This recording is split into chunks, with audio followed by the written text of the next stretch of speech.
আসসালামু আলাইকুম। আমি আজকে অনেক কষ্ট নিয়ে ক্যামেরার সামনে আসছি, যেহেতু 2 দিন পরে আমাদের ঈদ আসতেছে। তো ঈদের মধ্যে মানুষের অনেক স্বপ্ন থাকে যে বাবা মা ভাই বোন সবাইকে নিয়ে ঈদ কাটাবে, কিন্তু আমি এমনও একটা কপাল পোড়া মেয়ে, জন্মের সময় মা হারাইছে, বাবা হারাইছি, আমার দাদি ছিল, সেও চলে গেছে। আজকে আমি বছরকার দিনে একা হয়ে আছি, আমার পাশে কেউ নাই। আমি চাই ভালো একটা মনের মানুষ নিয়ে সংসারী করতে।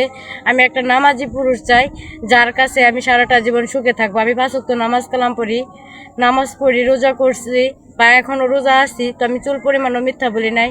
আজকে আমি পুরা নিঃস্ব হয়ে গেছি। বছরকার দিন আজকে আমার একাভাবে কাটবে। যদি কোনো ব্যক্তিমান ভাই আমার পছন্দ করে থাকেন, তাহলে অবশ্যই যোগাযোগ করবেন। প্রিয় দর্শক, যদি কোনো ভাই থাকেন এই পাখি আপুর দায়িত্ব নেওয়ার মতো, মেয়েটা ইতিম অসহায়, তাহলে অবশ্যই আপনার চোখের সামনে নাম্বার দেখা যাচ্ছে, এই নাম্বার ইমো আছে, হোয়াটসঅ্যাপ আছে। ইমোতে বা হোয়াটসঅ্যাপে পাখি আপুটা ছবি স্ক্রিনশট করে পাঠিয়ে দেবেন, সঙ্গে ভয়েস মেসেজ করবেন কোথা থেকে বলছেন, আমরা যোগাযোগ করিয়ে দেবো।